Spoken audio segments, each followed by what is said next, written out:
Hello, besties. How are you tonight? Happy New Year to start.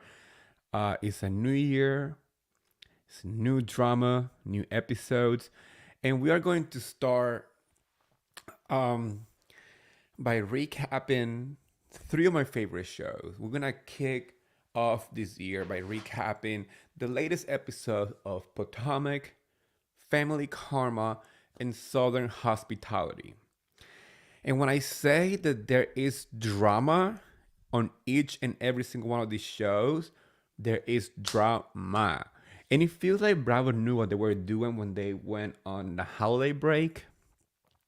They said, we are going to feed you as soon as 2023 starts because those three episodes were so good. Honestly, I think it's the best three episodes on each on those shows, like on these like seasons, Potomac. Let's start with Potomac because Karen was planning her show, and I love Karen. I think she is great. She has a great personality for that type of environment, like live shows. And I don't know. I think I personally like Karen's style more than Robin's and Giselle. It's two different styles. But I'm gonna talk about it a little later when we get to the part where we talk about the actual show, and I'm gonna tell you why I like Karen's style better. Let's talk about awkward situations that shouldn't be filmed on TV. There was a conversation between Jacqueline, Papa J, I'm sorry, Papa G. I just got the wrong letters. And Miss Mia. The three of them were sitting down in this moment where they were sharing, or Mia was sharing with Papa G about, the girls kind of like hinting that Jacqueline was like a third wheel in the relationship, like um, a sister wife situation, and they were laughing and talking about the car that he helped, her to get. And I don't know about you guys. I want to know your opinion.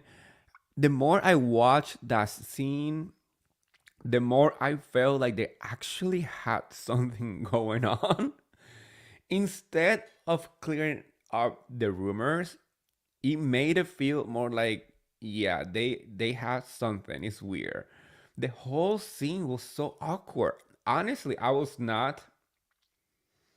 didn't understand why even it came to their mind. Mia said, you know what, let's sit down and try um to put an end to these rumors by filming this scene that felt so contrived.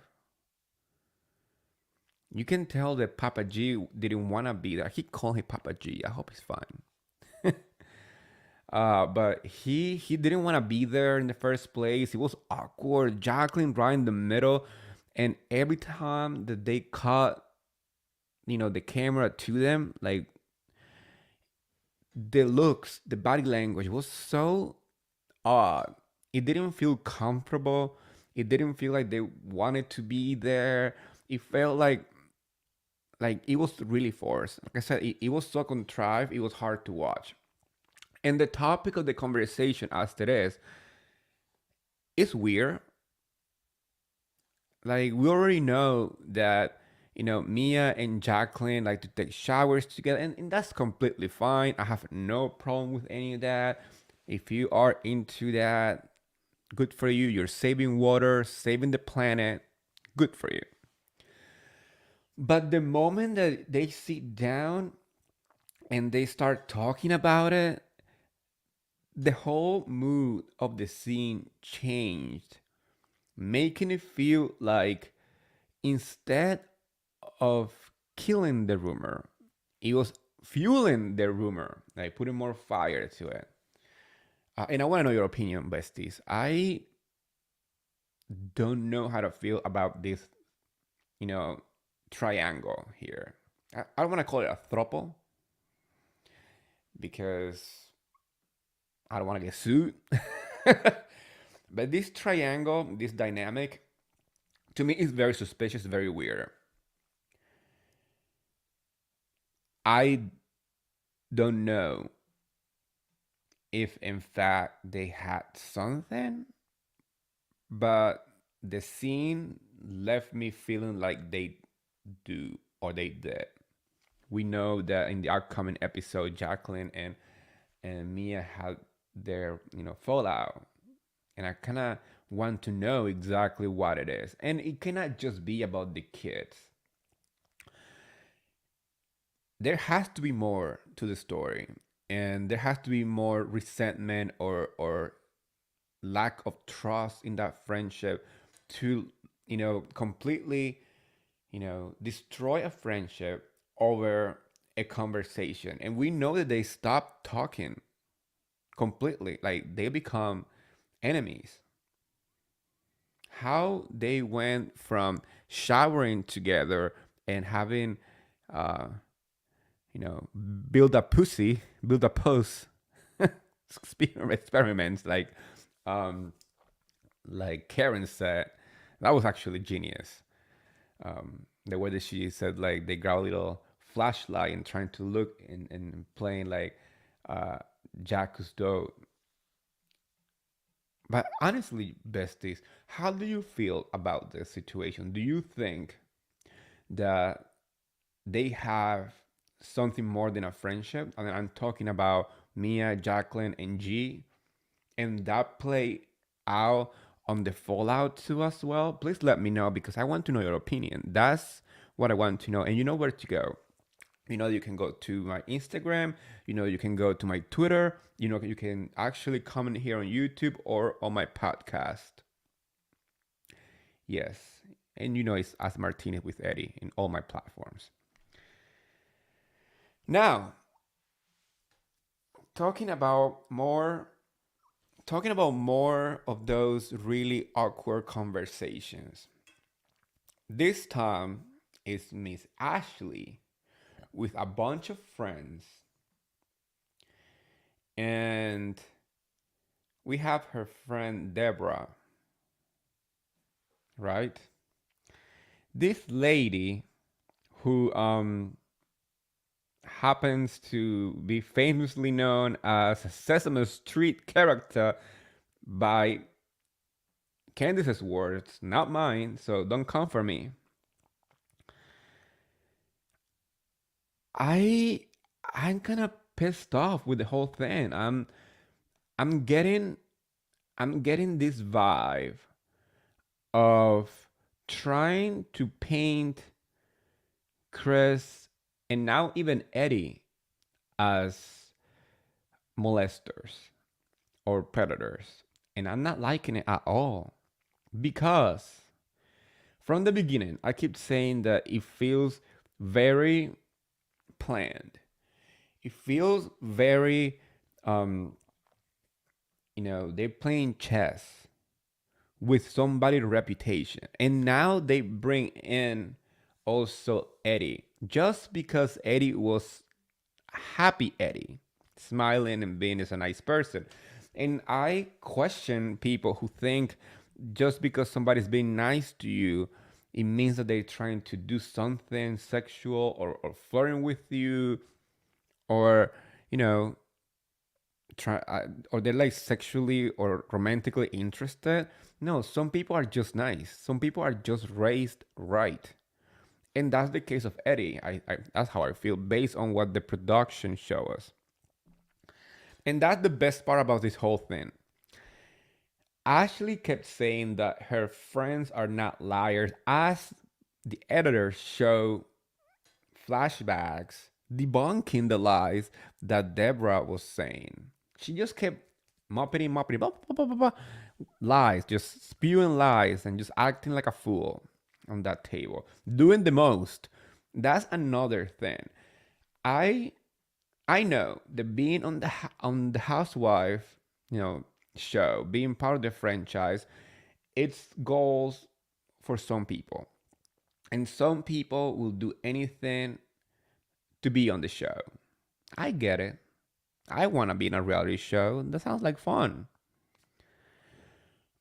But the way that you get on it says a lot about your character.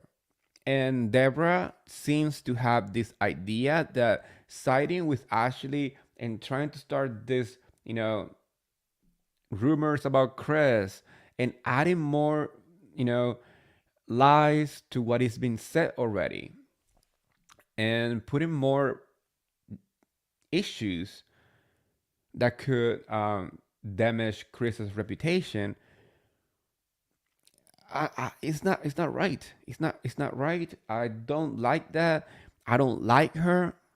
I think um, the level of thirstiness that you have to go to the extent to destroy somebody's reputation just to get on a reality TV show, it's crazy.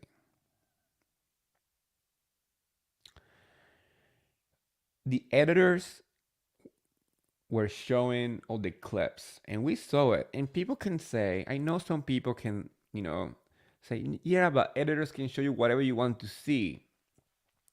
Editors are gonna try to protect some people, or you know um, they're gonna like manipulate the story just to have a narrative.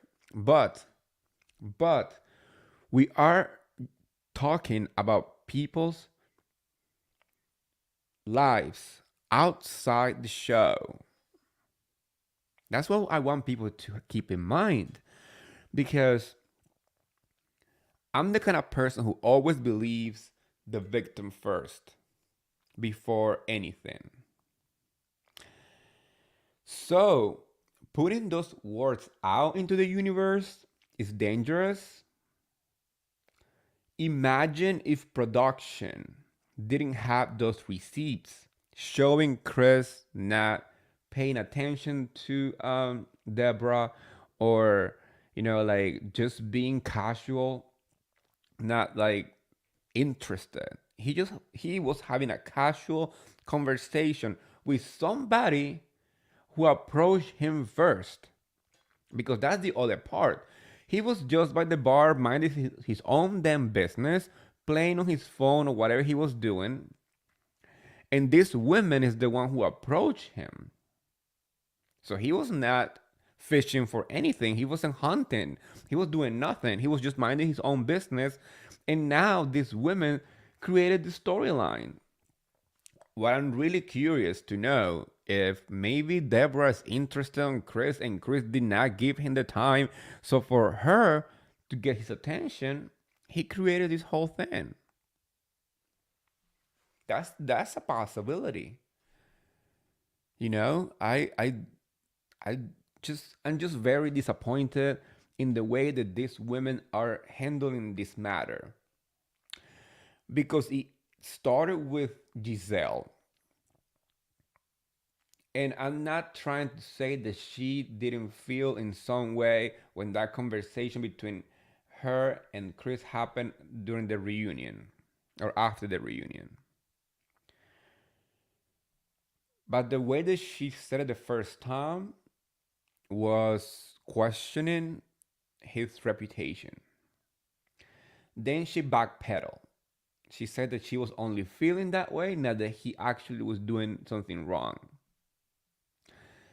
Then she pretty much was asking for an apology. And pretty much everyone on the internet, on Twitter, will agree that she didn't need to have an apology from Chris. All she needed to have was an honest acknowledgement of her feelings.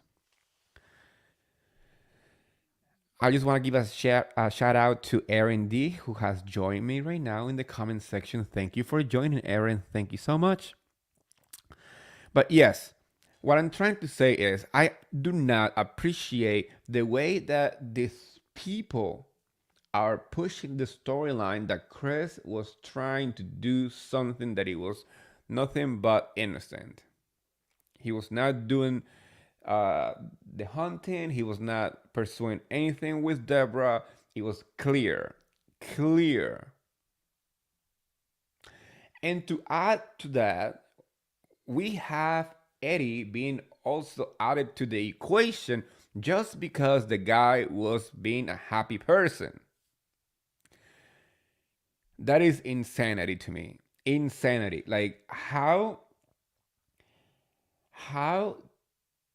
is it for a guy just to be okay and happy, put into this category of like trying to flirt or being interested just because he was being nice? Like, come on. Like, who raised you, ladies? Not every guy who's nice to you is trying to get with you. Some guys are just raised right.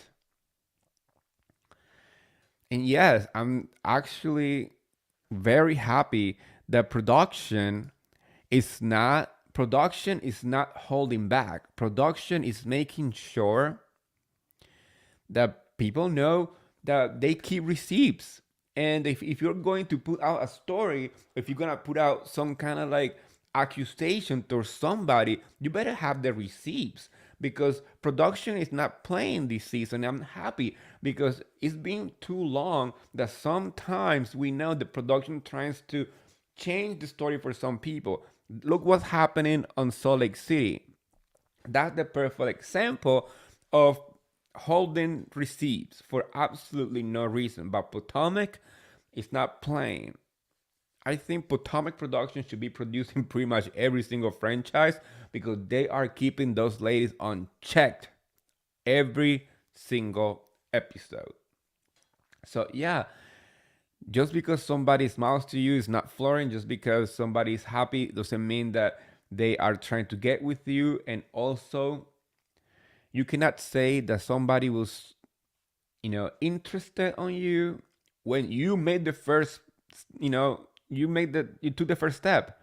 We all know, we saw on the video that, once again, I want to put that on clear so we all know that Chris was minding his own business on his phone the moment that Deborah approached him. He was not looking at her. He was not wanting to engage with her. He was she was the one who said like, "Oh, Chris, like my husband or whatever."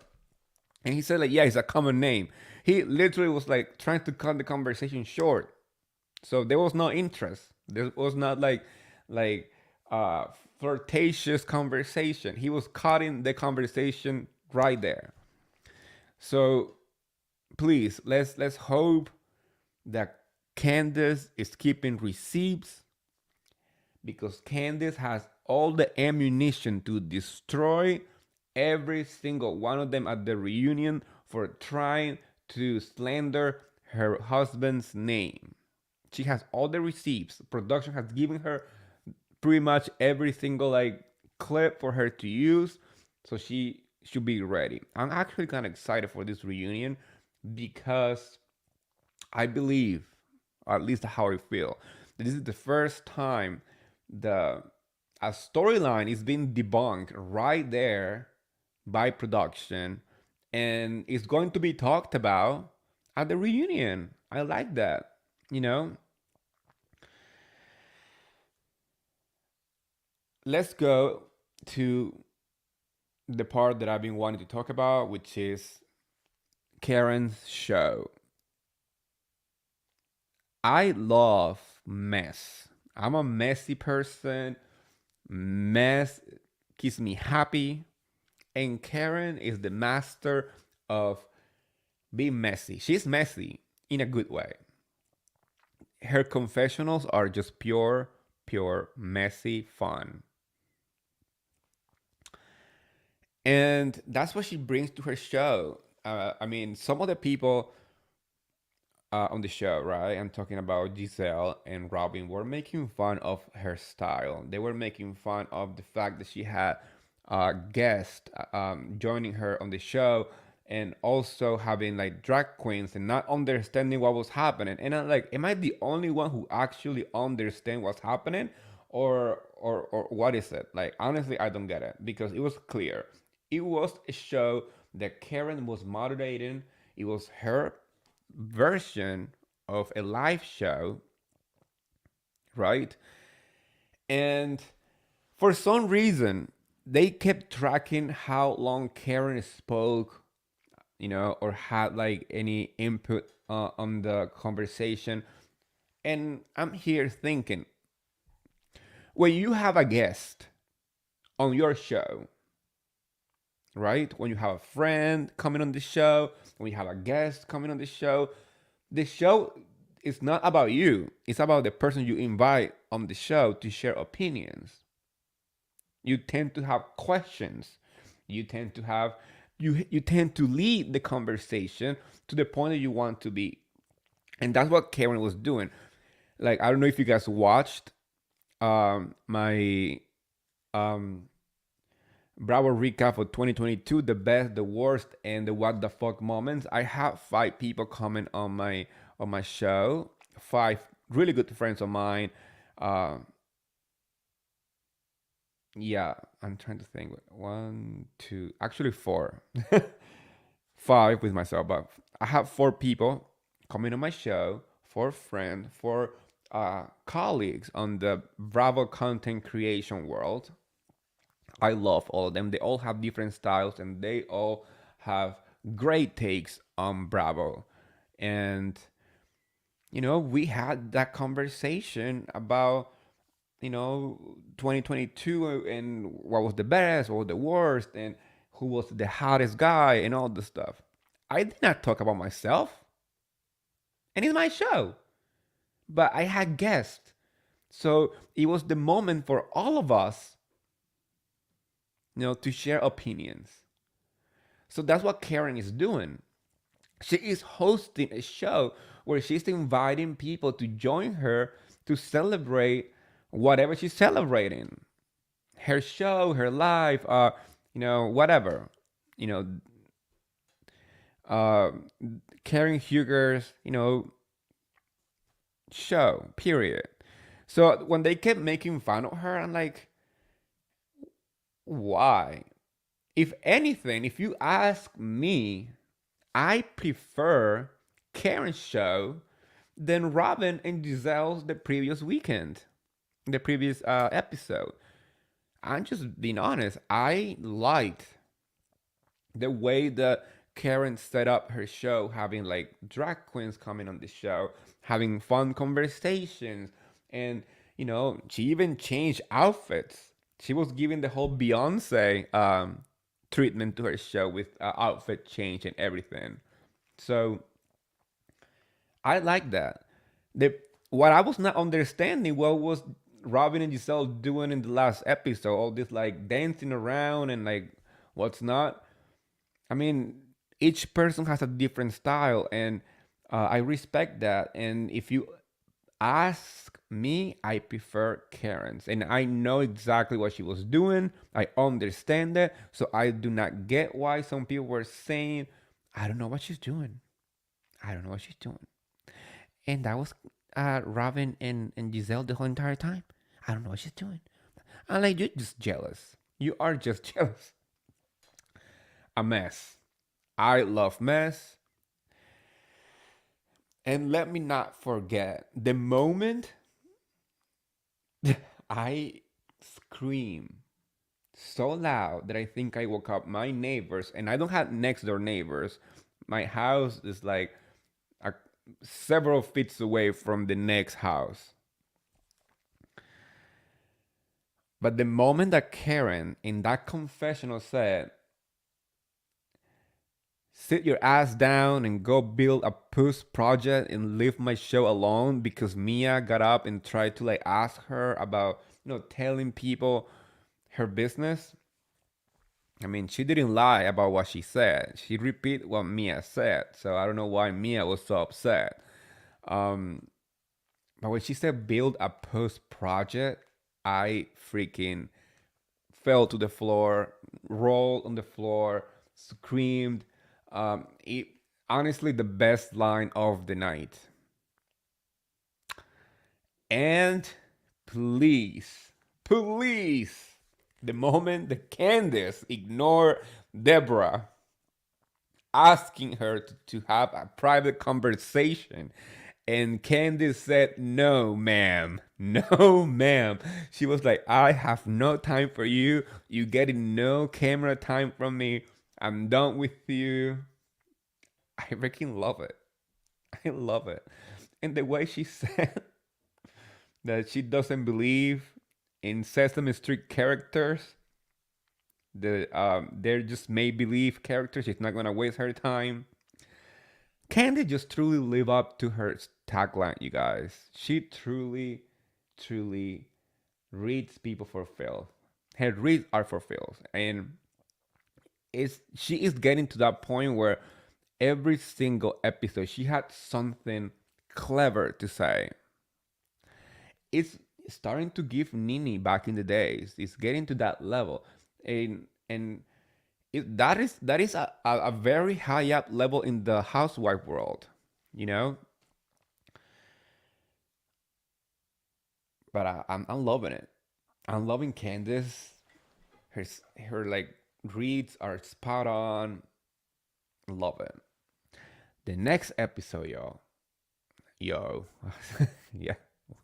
You look at me talking like, well, that's the whole point. I'm with my friends, this is my besties, but yo, next episode is gonna be wild, wild, because we are going on a trip, and it seems like the trip starts with drama from the airport. They weren't even at their destination, and they were already fighting. So you know that the trip is going to be messy. Messy boots from the beginning. Messy boots. And I'm here for messy boots trips. Those are the best. And we all know that this is the trip when Jacqueline and Mia have their fallout. And we're gonna be talking about it because it's gonna be good. I don't know. I know Jacqueline is an official friend of, but I keep forgetting it. I honestly keep forgetting that Jacqueline even has a friend of official cast photo.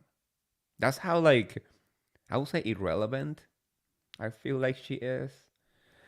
I mean, a lot of people have been on the show. They have cast photos and everything, but I keep forgetting that though that she is a friend of like an official one. So it's gonna be fun. It's going to be fun. I'm going to pivot the conversation to one of my favorite shows on Bravo right now, and that's Family Karma. I'm going to do what I do every week when I'm talking about it, and it's do not sleep on Family Karma. It's an amazing show. The dynamics are real and the friendships are real. So the drama is real too. Um, I I truly believe that Brian is a very, very handsome guy. But the fact that he doesn't know how to use a laundry machine, boy, I'm really hoping that now that he's moving out, he learn how to do the laundry because I don't think um, the ladies like to deal with guys who are a little too much of a baby, and I just love his dynamic with his family. And on this episode, they went to check apartment for him to move into, and his mom was making fun of him because he said, "Oh my gosh, two sinks," and she's like, "All houses have two sinks," but yeah, in some places, two sinks is a like a privilege. In some places, like in New York City, to have two sinks is just you made it. You made it in New York City when your bathroom had two sinks. Anisha, is also planning a fashion show. And, she lives in Arizona. And one of her shades was so funny. She was shading Bichol's wedding because, they married in Mexico and it was hot as hell. Everybody was complaining how much they were sweating. And she said, um, I'm not doing this fashion show in Arizona. We already had an Indian fashion show in the heat of Mexico for Bichol's wedding. I literally died. Anisha knows how to do great commentary on her confession. I think she's amazing. And I'm actually very interested to see the fashion on the next episode. I'm happy that I'm finally seeing somebody designing her clothing and somebody actually is designing clothes, not putting her name on um like on the tag of the clothing. I'm looking at you, Dorit, and I'm looking at you, Kyle Richards. You do it every season. We know because that Dorit is not sitting out there designing the bridal gowns that we saw 2 seasons ago, or those muumuu line that Kyle always have like every season. We know that she's not designing any of those. Let's be real. But Anish is actually doing it. That's what she does. She's a designer, and we saw some of the sketches, and we are going to see the design next week, and I'm excited about it.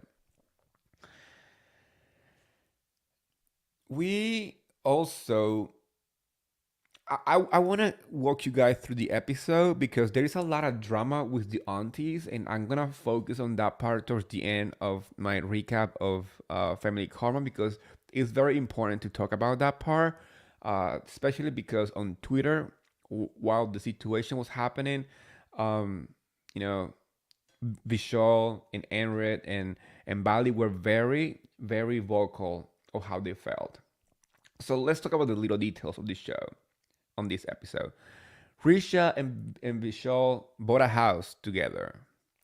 She signed that paper real quick. Girl smart. Girl is smart. She's like, I'm signing this paper, which is the deed of the house.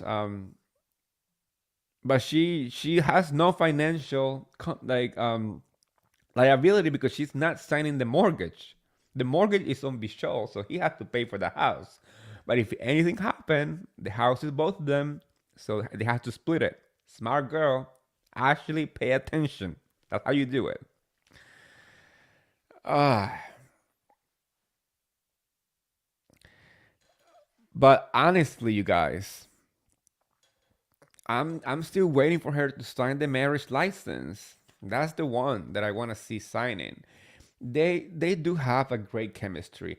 Uh, I know why Risha is doing the whole holding on to Vishal's marriage license and not signing it. I mean, Vishal has opened up to all of us on this season about his constant fight with alcohol. Feeling like he needs to drink to have a good time or having peer pressure with his friends um, and always ending up either blacking out or something. I'm not saying that he's old. I'm older than Vishal. I'm 39, but he's in his like mid 30s too. So at that age, if you start drinking that much and like blacking out, it becomes a health issue. I mean, it's a health issue at any age, but as you get older, alcohol start becoming more of a true poison to you. So I can see why Rich is putting the brakes on him somehow by saying, I'm not signing this marriage license if you don't stop drinking. So I'm waiting for that moment. In the meantime, at least she signed the ownership of the house because girl is smart. That's what I'm gonna say. Girl is smart. We also saw there is a lot of talk about Monica and that other guy, Rishi. I do not trust that guy. I don't like that guy. There's something about him that I don't get why she's still with him, at least on the show. We don't know how he ends. But we saw a Lady Dior bag, the Bali point out, saying that he got it for her because he felt in some kind of way because of the whole rumor. And it's true. I mean, if he's putting so much effort to stop the rumor from keep spreading, or like trying to keep her happy by buying her a bag that's cute and all, but that's not what Monica wants. Monica wants to move forward with their lives. She wants to build a life together, and he's not doing the proper steps to do so. We learned on this episode that they were supposed to have gotten engaged in September, and it was like at that point, I think they say January or February when they were filming. So I honestly do not understand why they're still together. He is gaslighting her into feel like she's crazy for wanting a future. And some people online feels like she is pushing him to do something that he doesn't want to do.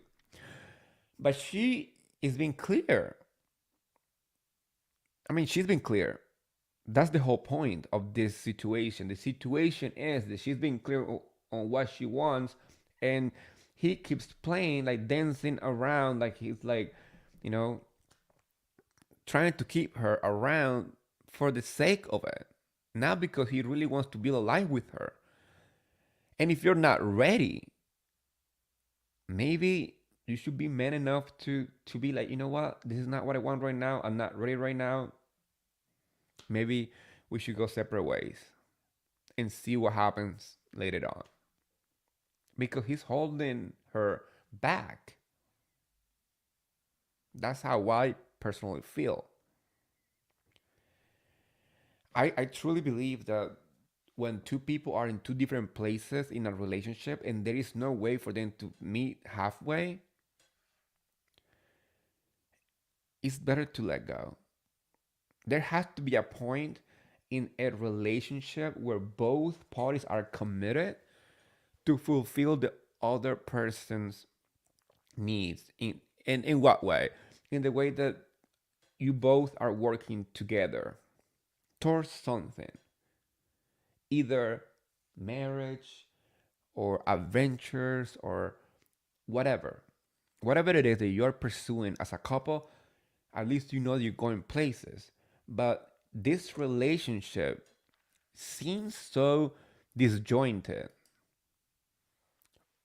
toxic. I agree with that word. It's toxic. You know,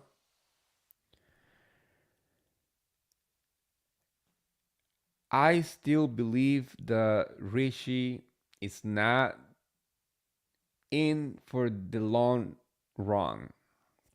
He is in for the short term. He's in because he's on a show. You know, it just truly, truly makes me sad for Monica because Monica will make such a cute couple with Brian. They're they're childhood friends. They have a great chemistry. He's like, come on, make it happen. Make it happen, guys. Now, now I want to talk about the aunties. I I feel like the way that they were talking about Reshma was so wrong. So wrong. Lopa was pushing this whole thing about how Reshma was ignoring her or not inviting her to be part of the dance, and some people were saying that they were doing it differently. I'm so happy that Lavina, Enrich's mom, got up, called Reshma, and as soon as she found out that she wasn't coming, she left because she wasn't feeling comfortable with the conversation. She wasn't feeling okay with having these people talking behind her friend's back. And that's what a true friend does. A true friend doesn't stand there and let other people talk about their friends, especially if you have a friendship that you have for a very long time.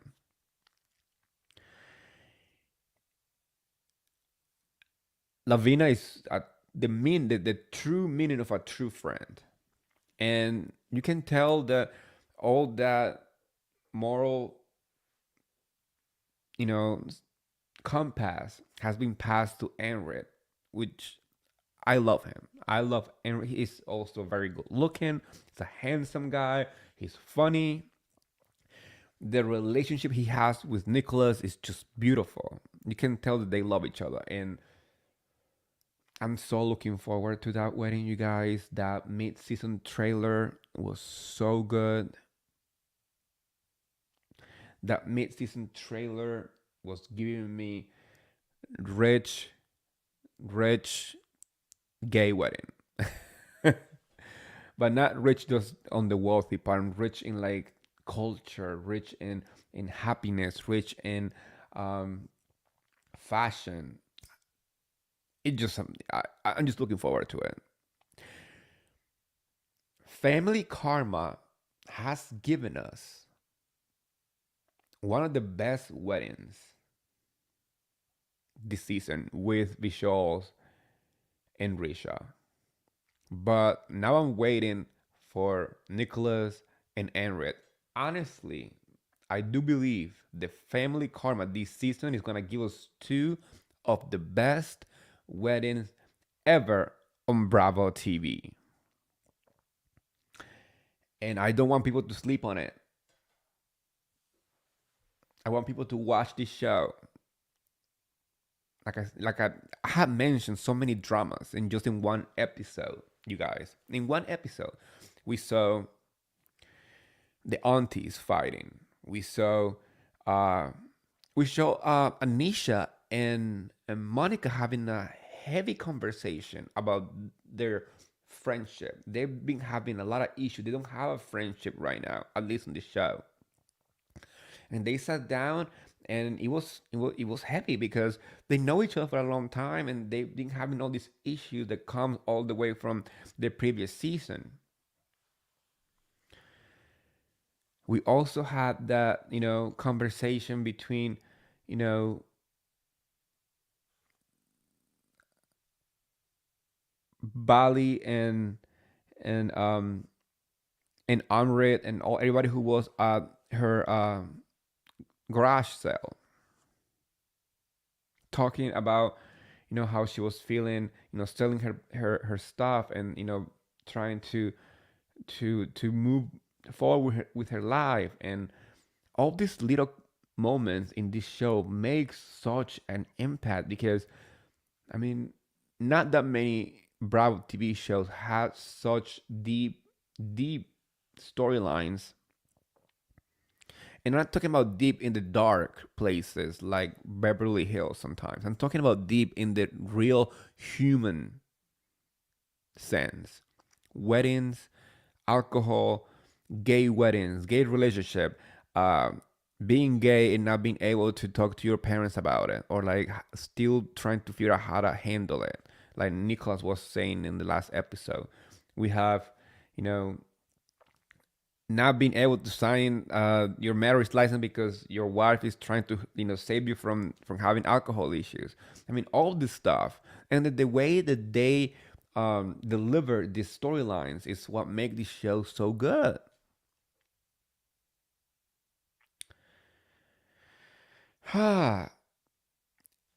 It's making me truly excited to what is coming. Because what is coming now, based on the mid-season trailer that we got also this weekend, It's gay wedding, fashion show. We have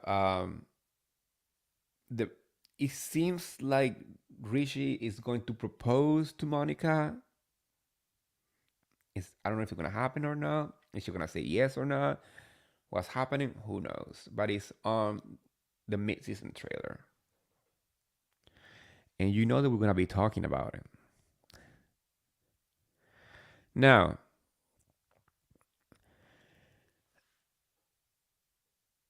let's talk about my other favorite show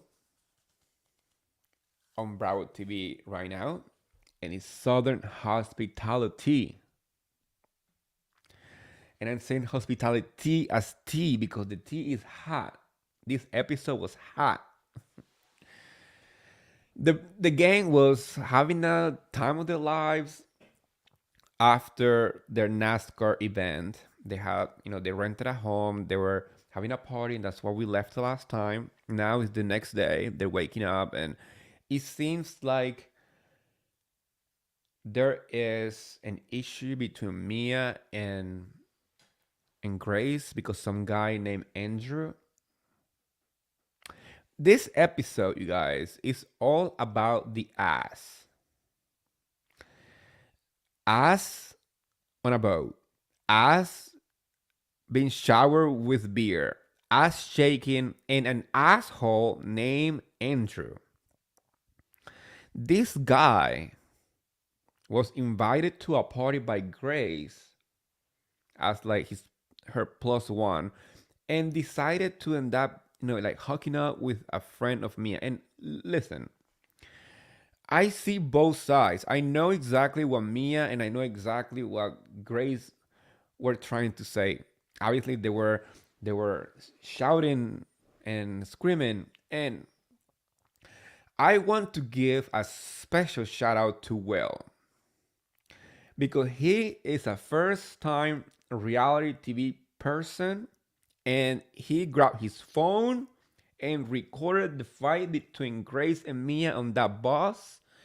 And housewife out there need to start taking notes that a first timer be OGs on the Bravo universe, be like, people who has been on reality TV for years. And we got footage of this fight because Will decided to record the mess that was happening. So shout out to Will. He might be quiet sometimes in the show, but he knows when to do his job, and he deliver with this footage. But if you ask me, I agree 100% with Mikhail. It was definitely this Andrew guy's fault. Had some decency that if you are not moving forward with a relationship or whatever situationship with Grace, have the balls to end that first before you go and hook up with somebody you met at a party that she invited you to. You know? It's like shady and gross. Yeah. And not shady in the fun way. Shady in like sucks. Like, dude, you suck. You might I mean, I know Mikael was saying like, oh, he might be a good guy, but he just like whatever. Like it was his fault. Like, no, a good guy doesn't do that. Only fuck boys do that. That's the reality right there. A good guy doesn't play with nobody's feelings. And that guy played Grace's feelings. She thought that she was going places with this dude, and this dude was like, no, I'm going home with the other one. And he didn't say anything to her. He just did it. And I also understand where Mia was coming from. She was defending her friend. She was, telling Grace to stop calling her friend names and blah, blah, blah, blah, blah. That's all good. All good. Because I agree with Mia too. If somebody's talking shit about my friends, you best believe I'm gonna step in and put my foot down. And that's what happened.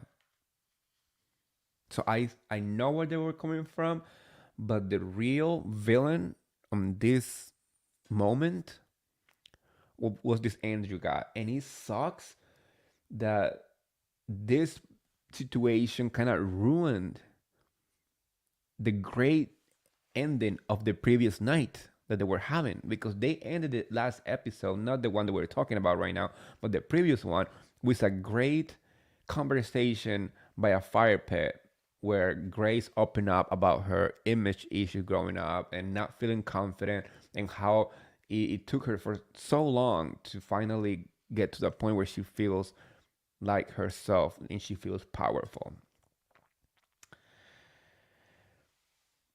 I mean, that boat was freaking chaos. Chaos. Alcohol was being showered on people's ass. And Leva was not happy about it. She um she saw some Instagram post on Trevor's, who is Maddie's boyfriend or something on the show, and she was not happy. And she was texting back and forth with Will and also Joe Bradley. I mean, I know that their social media is basically how they, promote Republic.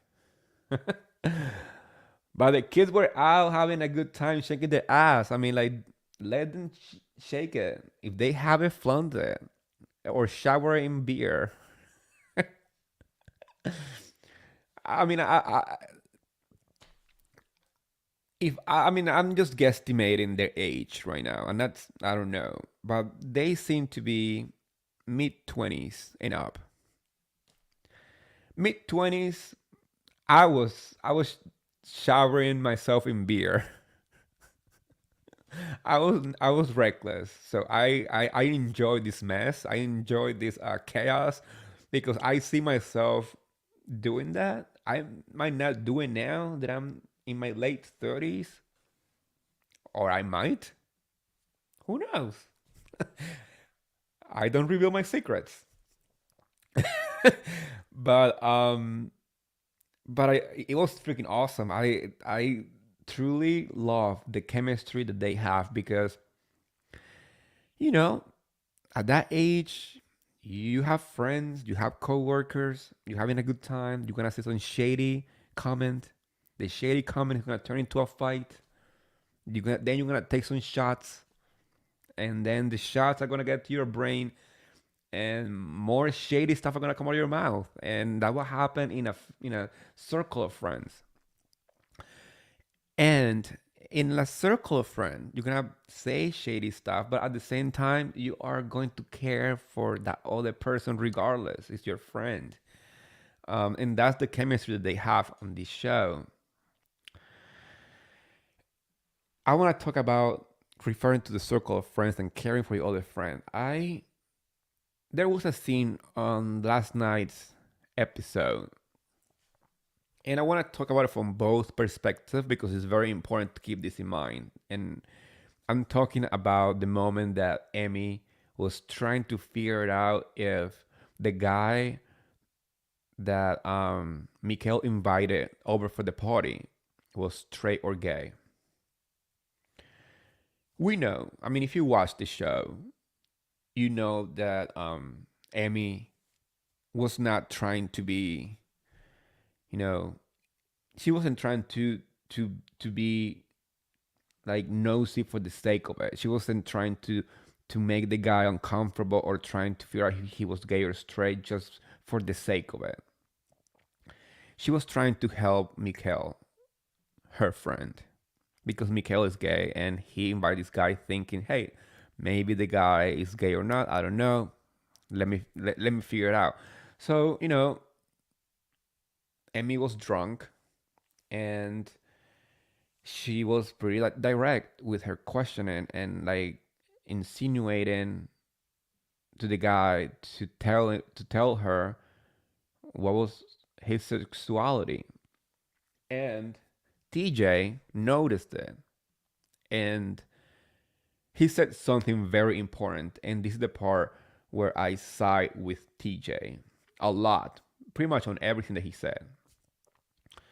As maybe because as gay men we are judged, or people are always trying to figure out if you're gay or not when you are a teenager, and obviously growing up being gay it's frowned upon, and people want to be snoop around in your business just to make you feel in some kind of way, or make you feel like they need to know about what you are doing or who you are, because most people do it to mock you. That's the reality, and to make you feel uncomfortable with yourself. So we learned this really early in our lives, you know. So TJ, being a gay man, he noticed it first, and he was the one who said, you know, that's nobody's business. Nobody should be asking a guest their sexuality. It doesn't matter if they're straight, gay, bi, it doesn't matter.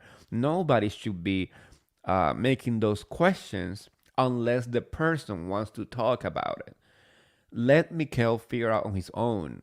Let Mikhail have that conversation with the guy where it's not a question, where it's just a conversation. And TJ is 100% right. So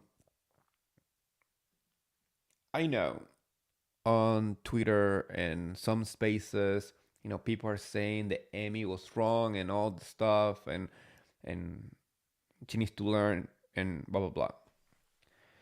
We also have to know one thing. We have to know that this is a show, and a lot of scenes are cut out, and a lot of scenes are edited. And I'm not agreeing with what Amy did whatsoever. I'm 100% on TJ's side in the way that he felt. But I have a feeling, just because I see how this group dynamic is the fact that maybe Amy and Mikhail had a conversation that wasn't shown on the show, because after the fact, after the party happened and all this stuff, they were fine. It's a matter of knowing that these people are fine, and they had a conversation and they move on, and they learn. That's important. And i'm sure I'm sure that even if it didn't happen, this conversation happened after the show air. You know, I'm sure that at this point, Emmy learned that what she did, even though her intention was right, her intention was to help a friend. Maybe it was not her place, it was not her time, it was not the way to do it. Period. And move on. They're still friends. So I'm happy though that TJ shared that from his perspective as a gay man when he noticed what was happening. Because, and I'm gonna say this, it's important for people to learn that somebody's sexuality is nobody's business. Nobody's. Some people can come out and want their story to be shared to the world as, as an example for other people to come out and be their true self. And some people just don't want to use their story for anything, just to live their own life, and that's also valid. So we need to respect people's lives, people's decisions and sexuality. We don't have to question it, we don't have to ask about it. this is not this is not like a game of uh, a puzzle. Let's put the pieces together. No. That's the person's life. That's the person's story to tell. They do it the way that they want to do it. They want to talk about it the way they want to talk about it. Don't ask. It's disrespectful. And it was important that it was talked about because the audience needs to know that. Not just Emmy. I feel like the audience needs to watch these stories, how a gay man feels when something like this happen, you know? Because if you watch the scene, the only person who actually noticed it and felt anxious and felt that something that wasn't right and voiced it was TJ. And he has to do a lot with his own life experience.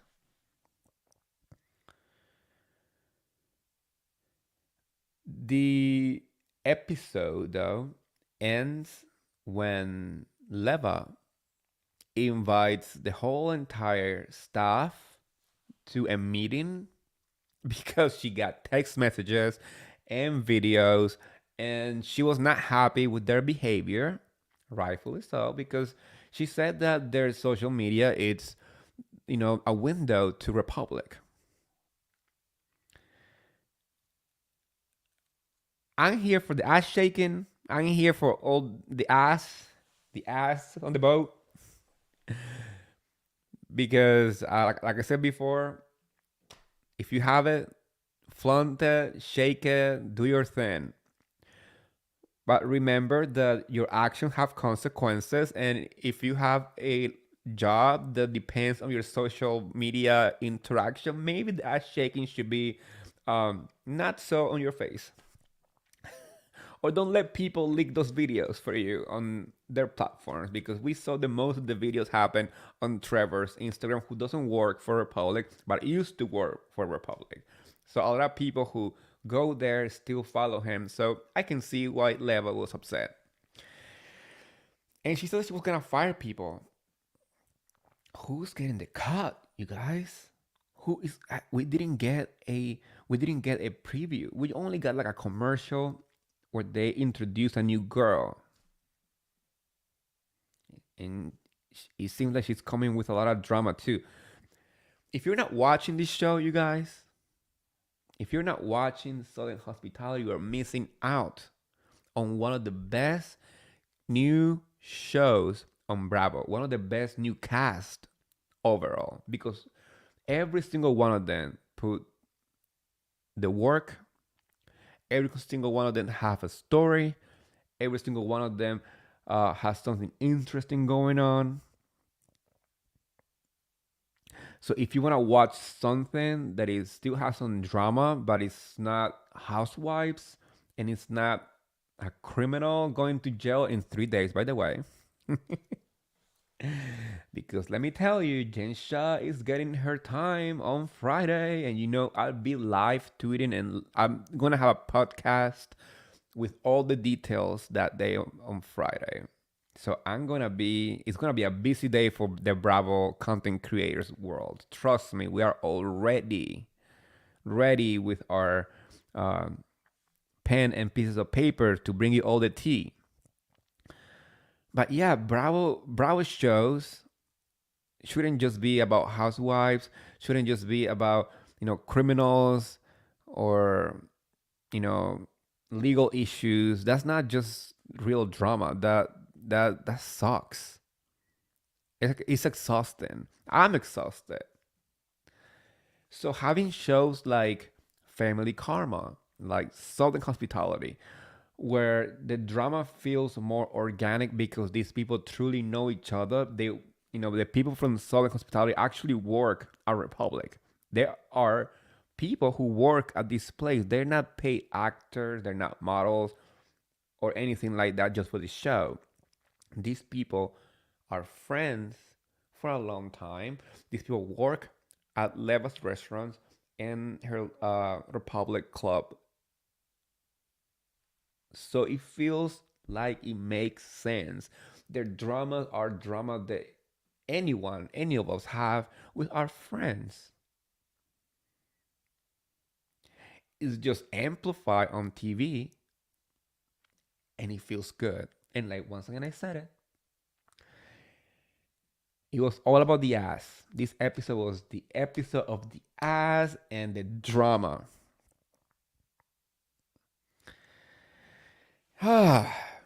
Guys, what a way to kick off